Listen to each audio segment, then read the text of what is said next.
주 안에서 항상 기뻐하라. 내가 다시 말하노니 기뻐하라. 너희 관용을 모든 사람에게 알게 하라. 주께서 가까우시니라. 아무것도 염려하지 말고 오직 모든 일에 기도와 간구로 너희 구할 것을 감사함으로 하나님께 아뢰라. 그리하면 모든 지각에 뛰어난 하나님의 평강이 그리스도 예수 안에서 너희 마음과 생각을 지키시리라. 이 말씀을 바울이 빌립보에 있는 옥중에서 기록했습니다. 가장 고통 중에 있는 환경에서 밖에 있는 자들에게 기뻐하라. 내가 다시 말하노니 기뻐하라. 이것도 주 안에서 기뻐하라.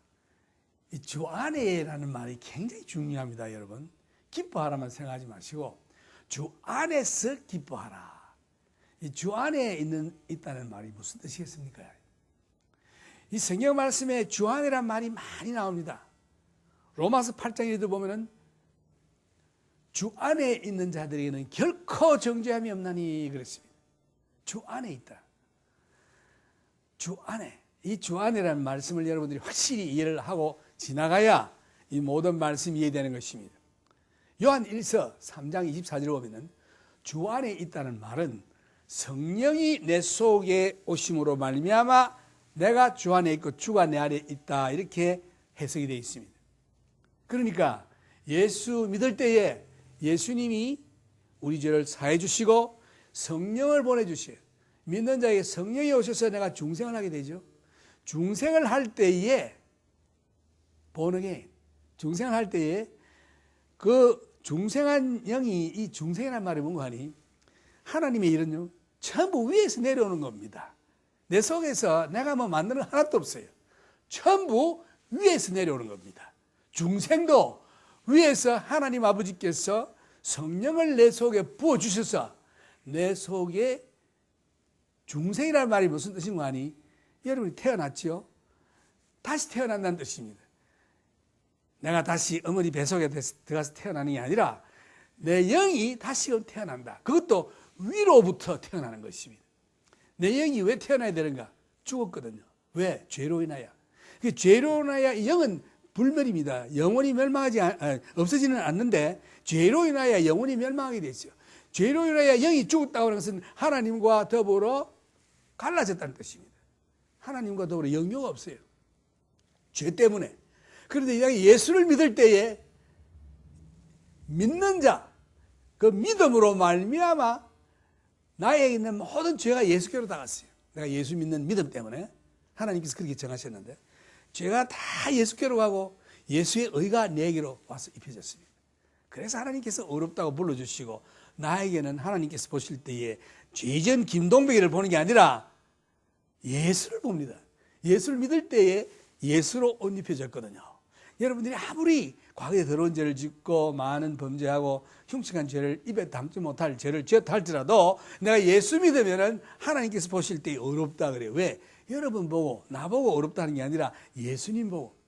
그래서 예수 믿는 것이 얼마나 중요한지 여러분 아시겠죠? 그래서 뭐든지 다 내게 있다고 하면 위에서부터 옵니다. 내가 여기서 만드는 하나도 없어요. 내가 예수를 믿을 때에 위로부터 내리시는 성령이 임해서 내 죄를 다 예수께로 옮기시고 예수의 의를 내게 입혀주십니다. 그래서 어렵게 돼요. 그 다음에 성령이 오셔서 내 속에 내 속에 계십니다. 성령이 내 속에 계실 때에 그 상태를 주 안에 있다 그래요. 오늘 성령이 여러분 속에 계십니까? 그분들은 주 안에 있습니다. 로마서 8장에 보면은 주 안에 있는 자들에게는 결코 정죄함이 없나니 There's no condemnation in Christ. 예수 믿는 자, 곧 주 안에 있는 자는 성령이 내 속에 왔기 때문에 성령이 계시면은 이 성령이 계시면은요, 성령이 누굽니까? 성령이 바로 하나님이십니다. 하나님 아버지, 하나님 예수, 하나님 성령. 이 삼위일체라고 하는데 우리가 참 이 사람은 적은 삼위일체죠. 나이라면 내가 육체가 있고 내 영이 있고 내 혼이 있습니다. 혼은 마음이라고도 하는데 그래서 적은 삼위일체고 내가 예수 믿기 전에 내 영이 죄를 지어서 부패해서 영이 죽었다 그래요. 죽었다는 말은 없어졌다는 말이 아니라 하나님과 격리됐다는 말이죠. 이 죽은 영은 하나님을 경배할 수도 없습니다. 중생하지 아니하는 자들은 하나님 앞에 나와 예배 드릴 수가 없어요. 왜? 영이 죽었기 때문에. 예배라고 하는 것은 내 영이 하나님과 더불어 이렇게 코이노니아 경배하며 감사드리고 찬송 올리고 할 때 주님이 응답하셔서 내 마음에 응답이 와서 내 마음에 기쁨이 충만하고 화평이 충만하고 하는 이런 영료가 있는데, 죽은 영혼은 하나님과 더불어 영료가 있을 수 없어요. 왜? 죄 때문에. 그러나 예수를 믿을 때에 내 죄가 예수께로 다가가고 하나님께서 어렵다 선언하시기 때문에 예수의 의가 내게 입혀졌습니다. 그래서 이제는 하나님과 더불어 하나가 됐어요. 내 영이 유니언 하나가 된 겁니다. 이런 자들에게는 결코 정죄함이 없다. 그래서 내가 한 거 하나 있습니까? 없죠. 죄 씻는 일도 내가 한 거 아니고 어렵게 된 것도 내가 한 거 아니고 단지 하나님께서 위에서부터 내려주신 성령을 말미암아. 왜? 내가 예수 믿었기 때문에. 믿음 보시고 성령이 내 속에 오셔서 죄를 없이 해주시고 또 나를 예수의 의의 옷을 입혀주셔서 어렵다 하시고, 그 다음에 성령님이 내 속에 계셔서, 성령님이 누굽니까? 하나님이시죠. 하나님은 뭡니까? 하나님은 빛이시요 하나님은 사랑이라고 했습니다. 하나님은 그 아가페 사랑, 말할 수 없는 unconditional love, 조건 없는 사랑, 무조건적인 사랑, 원수를 사랑하는 사랑, 이 기질이 내 속에 와 있습니다. 오늘 예수 믿고 성령이 속에 계시는 자들은 보통 사람 아니에요. 베드로전서에 보면은 질그릇에 보배를 담았다. 다시 말해서 하나님의 성품을 담았다. 여러분 속에 하나님의 성품이 와 있습니다. 하나님이 와 계십니다. 하나님의 성품이 아가페 러브. 이것은 무조건적인 사랑. 그래서 내가 사랑하는 게 아니에요. 내가 일부러 뭐 다른 사람 사랑하려고 애를 쓰고 뭐 밥 한 끼나 사주고 사랑한다. 그거 사랑 아닙니다. 내가 하는 모든 그런 착한 일들을 하나님 보실 때에 더러운 누더기라 그랬어요. 더러운 누더기. 사람이 착한 일 얼마나 많습니까? 고아원을 세운다, 구제를 한다, 돈을 희사한다. 아무리 부자라 할지라도 자기 재산을 많은 빌리언달러를 준다 할지라도 하나님 보실 때는 아무 상관없습니다. 더러운 누더기예요. 그런데 우리가 착한 예수 믿지 아니하고 착한 일 하는 사람 얼마나 많습니까? 나보다 더 착한 일 많이 하는 사람이 있습니다만 그것 가지고는 하나님 앞에 어렵다 여김을 받을 수가 없는 것입니다. 그런데 내 속에 하나님이 오셔서 하나님이 하시는 일은 하나님이 받아들이시요. 그래서 내가 예수 믿을 때에 내가 보통 사람이 아니고 보통 일반적으로 다른 사람이 아니라 하나님의 영이 내 속에 계시기 때문에 하나님의 성품을 받았다.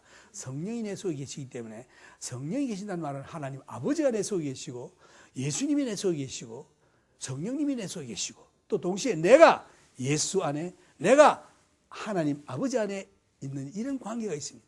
유니언 하나가 됐어요. 이런 사람은 내 속에 하나님의 성품이 와기 때문에 하나님의 성품이 그 많은 성품 중에 하나가 사랑이신데 이 사랑을 나타내시는 것입니다. 내가 사랑하는 게 아니고 내 몸을 예수님께 드리는 것입니다. 그 예수님이 오셔서 성령으로 오셔서 성령이 내 속에서 자기의 성품을 발휘하는 것입니다. 내가 그걸 막지만 않으면은 하나님의 사랑이 내 속에서 막 나가는 것입니다. 여러분 얼굴만 쳐다봐도 얼굴이 기쁨이 충만하고 마음의 화평이 넘치고 왜? 성령이 있기 때문에. 그러나 내 속에 그 성령의 계심과 동시에 옛 부패한 기질이 육신의 기질이 아직도 있어요. 그 육신의 기질이 시기, 질투 이런 것들이 아직 있죠. 옛날에는 그것만이 나를 주장했는데 예수 믿고부터는 그 왕자에 앉아있던 옛 사람의 그 부패한 기질을 쫓아내서 밑바닥으로 내려가고 밑바닥에 죽어 있던 영이 다시금 중생에 살아나 내 몸을 이끄는 왕자에 앉아서 나를 운전하는 것입니다. 그런데 이 육이 자꾸 기어 올라와서 왕자에 올라와 나를 운전하려고 했죠. 내가 예수 믿고 성령의 인도함을 따라 사는데도 불구하고 자꾸 혈기도 나고 이런 생각들이 생기는데 이걸 죽여야 하는 것입니다. 로마서에 보면은 육신으로 살면 반드시 죽일 것이로되 영으로서 몸의 행실을 죽이면 이게 내가 또 죽일 수가 없어요. 누가 죽여야 되느냐? 성령님이 죽여야 하는 것입니다. 그래서 나는 맡기는 거예요. 주여, 내 속에는 혈기가 있습니다. 내 속에는 못된 정욕이 있습니다. 내 속에 이런 것들이 있는데 하나님은 나는 할 수 없으니 도와주십시오 할 때에 성령님이 오셔서 그걸 죽여주시는 것입니다. 영으로서 몸의 행실을 죽이면은 살리라. 그러고 성령을 따라 살아가는 자는 그 마음에 말할 수 없는 화평, 그 다음에 영생이 약속되어 있고, 육신을 따라가 산다는 것은 결국은 사망이다. 그렇게 되어 있습니다. 이런 상태에 있는 것이 성도입니다. 그래서 여러분들이 어떨 때는 마음의 기쁨과 화평이 충만할 때도 있고, 왜? 성령을 쫓아가기 때문에. 어떨 때는 육신을 따라갈 때 여러분이 마음이 착잡하고 마치 구원도 이런 것처럼 생각할 때고, 참 이거 내가 예수를 믿는 사람인지 아닌지 알 수도 없는 그런 나 자신을 또 볼 수 있죠. 그래서 하나님이 떠나신 게 아니라 여러분들이 하나님을 떠난 겁니다. 여러분들이 하나님 성령 인도하심을 따라 살지 않냐고 육신을 쫓아 살았기 때문에. 여기에서 여러분들이 의심나는 문제가, 그러면 육신으로 내가 중생을 해도 육신으로 살면 내가 지옥 갈까? 그런 건 없어요. 한번 하나님의 자녀 되면은 결코 자녀에서 떨어지지 않는다고 저는 믿습니다. 왜냐하면은 우리 집 자식을 볼 때에도 내가 그 아이가 나쁜 일을 한다, 잘못한다고 해서 너는 내 자식 아니냐고 이렇게 버릴 수 없어요. 아주 못된 짓 할 때는 그런지 정하면은 내가 너 아버지와 자녀의 관련을 끊겠다. 이것은 끊고 싶은 게 아니라 좀 협박을 해서 그런지 하지 말라고 하기 위해서 그런 말을 하지, 내가 정말 끊을 마음은 없는 것입니다. 하나님 아버지는 우리보다도 더 사랑이 풍성하기 때문에 이 가족 관계를 우리 인생에 주신 것은 아버지의 사랑을 좀이라도 깨닫기 위해서 주신 것입니다. 하나님 아버지는 우리를 굉장히 사랑하십니다. 그래서 우리가 하나님 말씀대로 순종치 아니하고 다른 길로 갈 때 아버지께서 참 괴로워하십니다. 매도 칩니다. 그 외치는 사랑하기 때문에 너희는 꼴 보기 싫어 죽어 하고 쫓아내기 위해서 하는 게 아니라 품으로 끌어들이려고 하나님께서 이렇게 우리를 사랑하시기 때문에 가끔 매도 칩니다. 그럴 때 자녀들아, 너희들이 주의 징계를 받을 때 마음에 낙심하지 말라. 사생자는 아버지께서, 부모가 그냥 별로 관심이 없지만 친자식은 얼마나 사랑하느냐. 그래서 그 매를 칠 때에 낙심하지 말라고 돼 있어요. 우리가 더 주님께 아버지 잘못했습니다 할 때 아버지는 넓은 품으로 우리를 안아주시는 것입니다. 이런 상태에 있는 자들이 성도입니다. 하나님의 백성이요 자녀인 것입니다. 오늘 그 자녀들에게 주님께서 말씀하시기를 주 안에서, 주 안에 있다는 말인지 아시겠죠? 내 속에 성령이 와 계십니다. 항상 기뻐하라. 내가 다시 말하노니 기뻐하라. 주님께서 우리들에게 명하실 때는 여러분이 순종만 하면 다 받게 되어 있는 것입니다. 주님이 우리들에게 가장 갖기를 원하는 일이 뭔가 하니 기쁨인 것입니다. 기쁨. 그런데 기쁨과 평안은 동시에 가요. 여러분, 내한테 평안은 있는데 기쁨은 없다. 그런 건 없죠. 평안은 있는데 기쁨은 없다. 또 기쁨은 있는데 평안이 없다. 그런 건 없죠. 평안과 기쁨은 같이 가는 것입니다. 그래서 내 마음이 평안하다 하면 기쁨이 충만합니다. 내 마음이 기쁨이 충만하다 하면 말은 평안이 충만하다 이런 뜻입니다. 그래서 여기에 주 안에서 항상 기뻐하라. 내가 다시 말하노니, 예수님께서 2번 강조했어요. 다시 말하노니 기뻐하라. 오늘 여러분 기쁩니까? 할렐루야. 근데 이 기쁨이란 게 행복이라든가 기쁨이라든가 평안이라든가 이런 건 다 같은 겁니다. 여러분, 이 코끼리를 넣고, 코끼리는 줄 때까지 기우다. 이 사람 코를 만진 사람이요. 또 배를 만져서 코끼리는 벽과 같이 펀펀하다. 또 다리를 만진 사람, 코끼리는 또 기둥 같다 이러는데 다 코끼리죠. 코끼리. 마찬가지로 하나님의 주신 선물, 성령이 내 속에 임하면은 기쁨, 사랑, 화평 다 충만한 것입니다. 그래서 이게 우리 믿는 자들은 항상 기뻐해야 될 이유가 있습니다. 왜? 주 안에 있기 때문에. 주 안에 가지 아니하면 이 문제가 있어요. 그러나 주 안에 갈 때, 주 안에 있다는 말은 뭐죠? 성령이 내 속에 와 계시다. 그 다음에 내가 성령께 순종한다. 주 밖이란 말은 성령이 와 계시지만 내가 어두운 가운데로 갈 때에, 죄를 지을 때에, 의심할 때에, 믿지 아니할 때에, 내가 빛 가운데서 떠날 때에 하나님과의 코이노니아, 사귐이 일시간 잘라집니다. 그 말은 하나님의 자녀가 안 되는 게 아니라 하나님과의 그 아름다운 그 사귐이 일시적으로 잘라요. 왜? 죄 때문에. 어두운 가운데 가고. 내가 회개하고 빨리 빛 가운데로 들어오면 그 사귐이 다시금 재개되는 것입니다. 그래서 주님께서 우리들에게 갖기를 원하는 그 말씀이 뭔가니 돈 100만 불을 가져라 안 그랬어요. 부자 되라 안 그랬습니다. 우리 주님은 여기에 같은 말씀하셨는데 내 기쁨이 너희 속에 있어 너 기쁨이 충만하기를 원하노라 그랬습니다. 또 예수님께서 내가 너희에게 평안을 주노니 이 세상이 주는 평안과 다르다. 피스, 기쁨. 이거 주님이 여러분들에게 갖기를 원했습니다. 이 천지를 창조하시고 물개를 창조하신 하나님이 우리들에게 가지기를 원하는 것이 다이아몬드나 큰 집이나 큰 차가 아니고 하나님의 그 기질인 성품, 사랑, 기쁨, 평화 이거를 가지기를 원했습니다. 그러나 우리들은 그 기쁨, 평화 이것이 물질이 많이 있어야 오는 걸로 생각하죠. 그렇지 않습니다. 아무리 돈이 많이 있어도 그 참 하나님이 주시는 기쁨과 화평은 우리가 돈으로 살 수 없어요. 돈을 가졌다고 해서 기쁨이 없습니다. 이것은 오직 하나님께서 주시는 선물인 것입니다. 그래서 주님께서 주 안에서 항상 기뻐하라. 내가 다시 말하노니 기뻐하라 이 말씀은 믿는 자에게는 이런 기쁨이 하나님께로부터 옵니다. 그런데 오늘 여기에 제가 오늘 말씀드리고자 하는 것은 이 요지가 화평입니다. 우리 마음의 화평. 여러분 마음에 화평이 있습니까? 화평이 있는 분도 있지만 없는 분도 있죠. 또 이 화평이라는 것이 환경에 따라 변해요.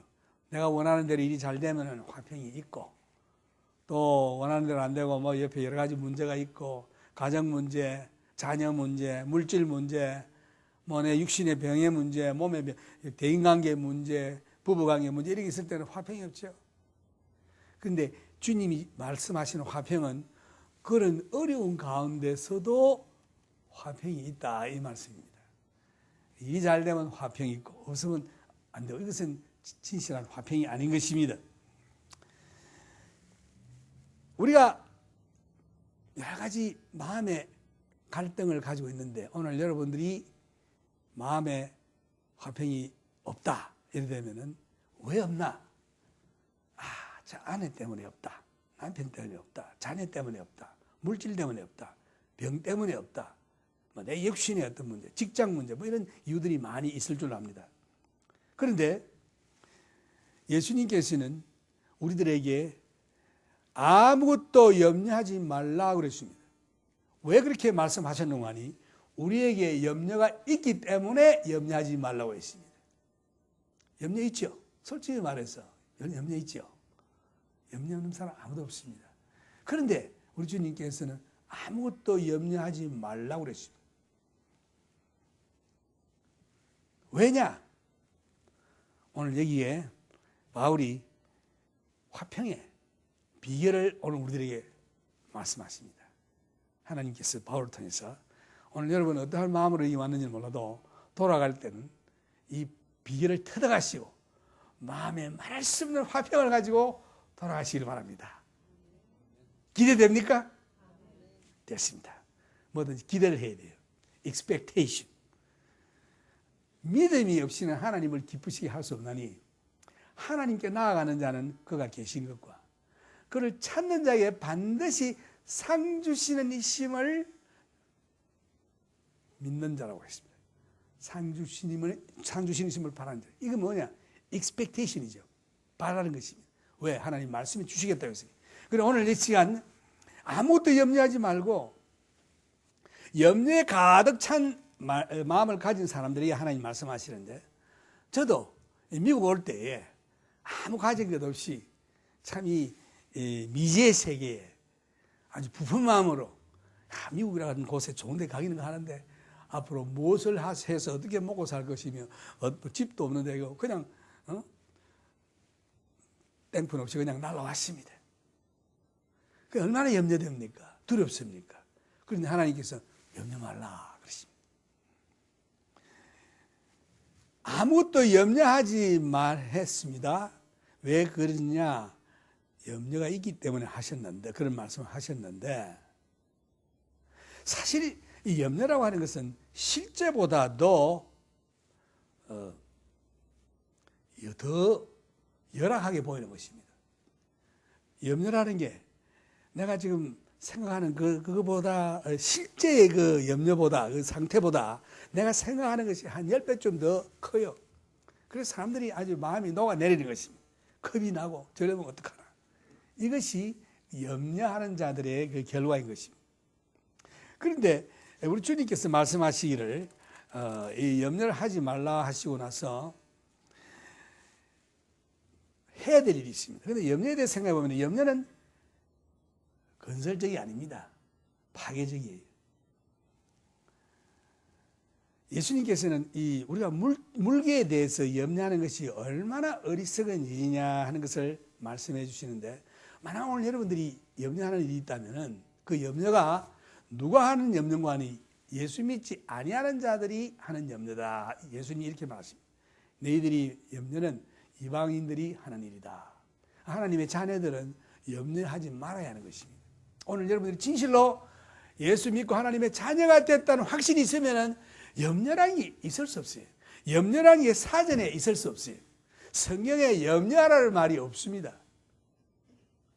그래서 이건 누가 주로 하느냐? 이방 사람, 곧 예수 안 믿는 사람이 하는데, 무엇을 먹을까, 무엇을 입을까 하는 것은 다 외방 사람이 하는 것이요. 예수님 그랬죠. 예수님이 또 말씀하시기를 너희들이 염려한다고 해서 키가 한 치라도 더 커지느냐?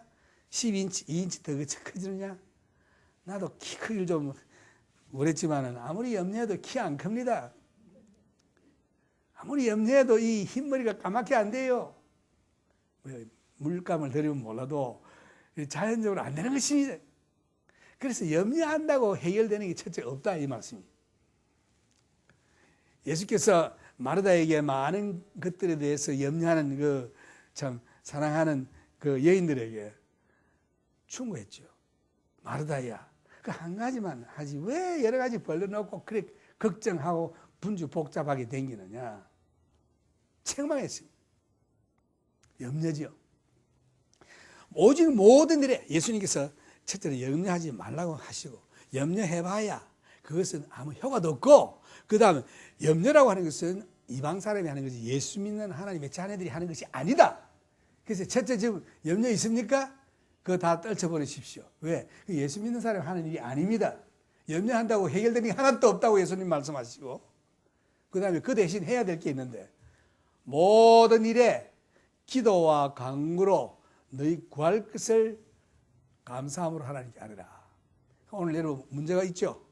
그 염려는 하지 마시고 그 문제는 있습니다. 그 문제를 놓고 기도하라고 했습니다. 하나님, 내한테 이런 문제 있습니다.